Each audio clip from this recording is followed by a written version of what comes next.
Bonjour Monsieur Corneille Nangaa. J'ai suivi avec intérêt la conférence de presse que vous avez donnée après l'occupation de Goma. J'ai retenu, en ce qui concerne vos motivations, que vous avez répondu à l'appel de la population de cette région-là qui, après avoir tant souffert des mauvais traitements de la part du gouvernement de Kinshasa, eh bien, vous êtes allé à leur secours. Vous citez un article de notre Constitution qui vous encourage dans ce sens-là.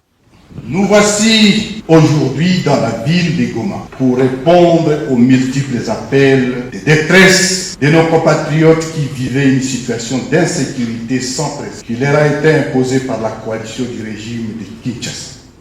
Nous sommes Congolais et les Congolais sont condamnés à s'opposer à la mauvaise gouvernance, aux violations des droits de l'homme, à toute colonisation et à toutes les négations. L'Alliance Fleuve Congo a pris les armes conformément à l'article 64, alinéa 1er de la Constitution, qui stipule tout comme a le devoir de faire échec à tout individu qui prend le pouvoir ou l'exerce en violation de la Constitution.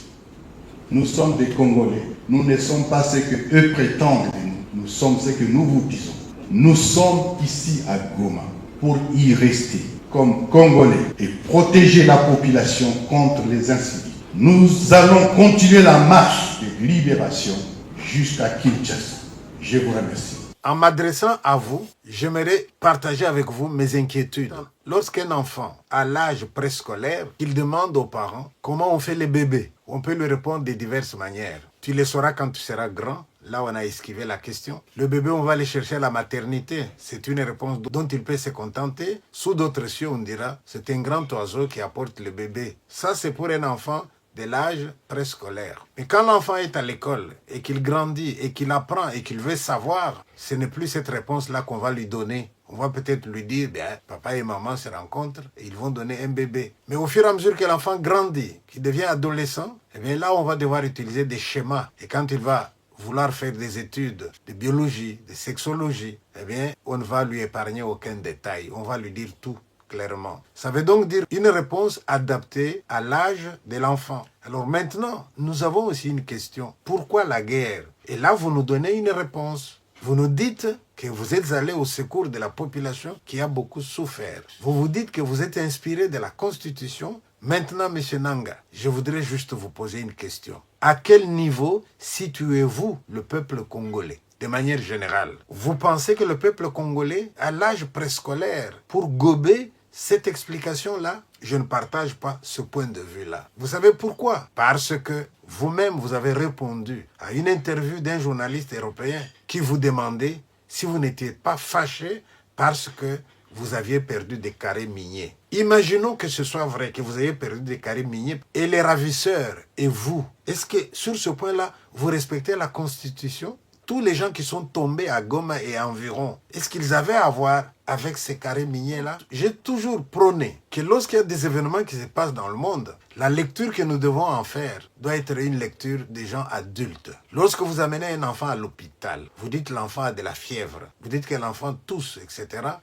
La toux, la fièvre, c'est pas une maladie. Le corps médical va faire des examens pour savoir quelle est la maladie que l'enfant a qui provoque la toux, qui provoque la fièvre. La maladie est ailleurs. Alors nous aimerions bien que lorsqu'il y a des événements qui se passent chez nous, qu'on ne nous maintienne pas au niveau des symptômes, qu'on aille au niveau profond. Et au niveau profond, Monsieur Nangaa, cette guerre-là, quel est l'objectif principal?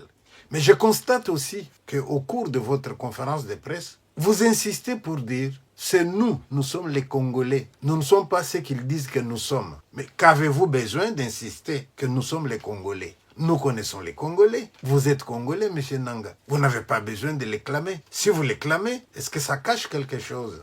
Je vois que vous faites appel aux habitants qui avaient fui la brousse pour qu'ils reviennent. Mais quand tous ces gens-là vont revenir, vous pensez qu'ils n'ont pas vu?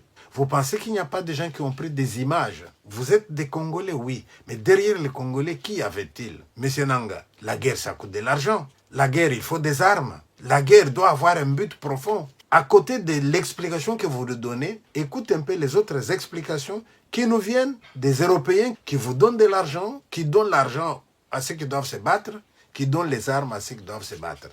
Depuis plus de 30 ans, le conflit qui ensanglante la région du Kivu et plus largement l'est de la RDC ne cesse de préoccuper la communauté internationale sans pour autant qu'elle prenne une position claire et sans ambiguïté. À chaque action des milices, à chaque drame, une condamnation, un soutien et rien de plus. Avec la prise de Goma par le M23, nous atteignons un point de bascule. Là encore, il n'y a eu qu'un soutien à la RDC et une condamnation du M23 et du Rwanda. Alors, n'est-il pas temps, Monsieur le Ministre, d'aller au cœur et au fond du problème, c'est-à-dire de prendre enfin des sanctions ciblées contre le M23 et surtout contre les deux pays qui le soutiennent et l'arment depuis bien trop longtemps, à savoir l'Ouganda et le Rwanda. La France condamne fermement l'offensive menée par le M23 et soutenue par les forces armées rwandaises. Rien que pour vous rappeler, l'Union européenne finance à hauteur de 20 millions l'armée rwandaise pour intervenir au Mozambique, sans aucune garantie ni aucun contrôle que ce financement n'aille pas ailleurs.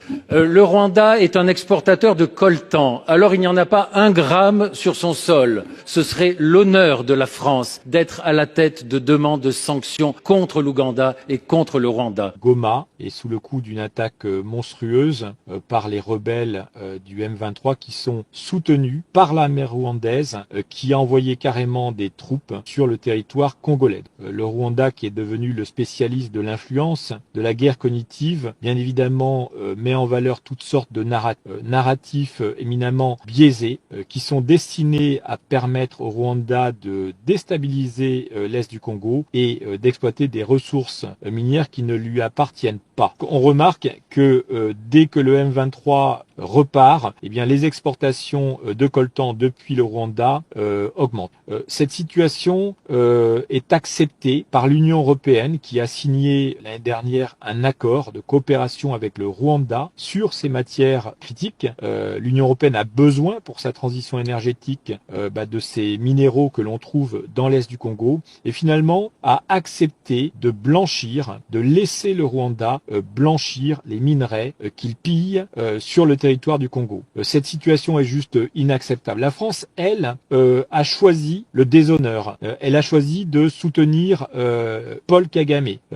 Alors pour de multiples raisons. Je dirais d'abord parce que la France a une tendance désormais à s'aligner sur des intérêts qui ne sont pas les nôtres, sur des intérêts anglo-saxons. Et puis, elle a besoin de Paul Kagame pour sécuriser l'exploitation de gisements gaziers au Mozambique. J'en arrive maintenant au troisième point. Vous dites que vous êtes en marche jusqu'à Bukavu, que vous allez arriver jusqu'à Kinshasa. Et à Kinshasa, vous allez faire quoi? Vous allez prendre le pouvoir. Monsieur Corneille Nangaa, chacun d'entre nous, nous écrivons l'histoire. Vous êtes en train d'écrire dans la grande histoire. Mais cette grande histoire, elle va avoir des pages sombres, elle va aussi avoir des pages que nous aurons à fêter plus tard. Est-ce que ce n'est pas le moment de choisir? Je suis tout à fait d'accord avec vous lorsque vous dites on nous demande de nous retirer. Nous allons où? Nous sommes Congolais. D'accord. Mais n'y a-t-il pas derrière vous des gens qui, lorsqu'on dit vous devez vous retirer, cette phrase-là a du sens pour eux? Monsieur Corneille Nangaa, souvenez-vous, lorsque le FPR est arrivé, qui était à la tête? Un certain Bizimungu. Vous entendez encore parler de lui? Qu'est-il devenu? Il vaut mieux entreprendre une lutte dont les motivations sont claires. Mais c'est quand même dangereux de se laisser utiliser. Ne l'oubliez pas, M. Nangaa. C'est pas vous qui êtes allé créer tout ce mouvement-là qui va occuper Goma aujourd'hui. Vous êtes allé rejoindre les gens. Et vous pensez que ces gens que vous êtes allés rejoindre, leur motivation et votre motivation à vous et la motivation de votre parrain, vous pensez que vous avez la même motivation?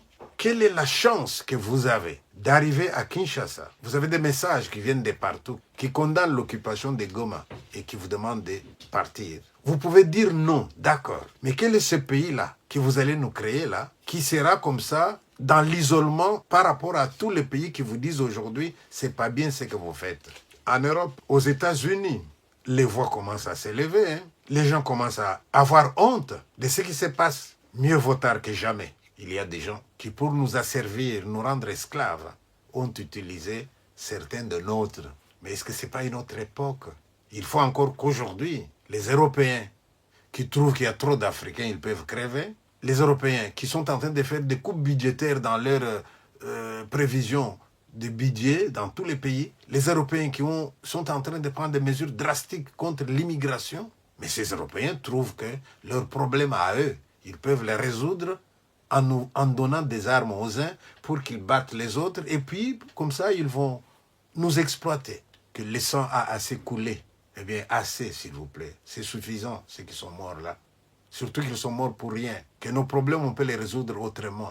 Je vous souhaite de revenir sur le bon chemin. N'acceptez pas d'être un arbre qui cache la forêt. Mais Marc, comment est-ce possible qu'un pays relativement petit comme le Rwanda est capable de déstabiliser de manière si durable le Congo qui est beaucoup plus grand? Ce n'est pas qu'une question entre Congo et Rwanda, c'est que le Rwanda reçoit le soutien de l'Occident, des États-Unis, mais aussi de l'Europe. Chaque année, l'Union européenne offre par exemple des dizaines de millions d'aides à l'armée rwandaise. La Pologne a même promis toutes les armes, toutes les technologies militaires dont le régime aurait besoin. Et dans le cadre du programme Global Gateway, l'Europe a promis des investissements de 900 millions au Rwanda. Et cerise sur le gâteau, en février 2024, l'Union européenne a signé un protocole d'accord privilégié sur les matières premières avec le Rwanda. Et cela tandis que nous savons que le Rwanda va voler des matières premières au Congo. Si l'Union européenne était si attachée à l'éthique, elle arrêterait d'être le receleur du pillage qu'effectue le Rwanda à l'égard de la République démocratique du Congo, parce que le Rwanda pille les matières premières qui sont souvent rares d'ailleurs, qui appartiennent aux Congolais et les revendent à l'Union européenne depuis février 2024 et l'Union européenne ferme les yeux sur ce pillage. Vous croyez que c'est très moral, ça? Il n'y a pas que la loi du plus fort. Alors comment on doit répliquer? Par la force? Non, par le droit. Les criminels de guerre doivent être poursuivis, ils doivent être capturés et jugés. Les frontières doivent être respectées. Le Rwanda doit évacuer le Congo où il n'a rien à faire. Voilà. Je vous remercie. À peine mourrait-on pour injuste. Quelqu'un peut-être mourrait-il pour un homme de bien. Mais Jéhovah Dieu, tu as prouvé ton amour et ta grâce envers moi. On sait que lorsque j'étais encore pécheur, Christ est mort pour moi, autant marqué. Ennemi que j'étais, tu as fait de moi ton ami. Tu partages avec moi les moments les plus profonds de tes intimités. Tu es à moi, je suis à toi, et entre nous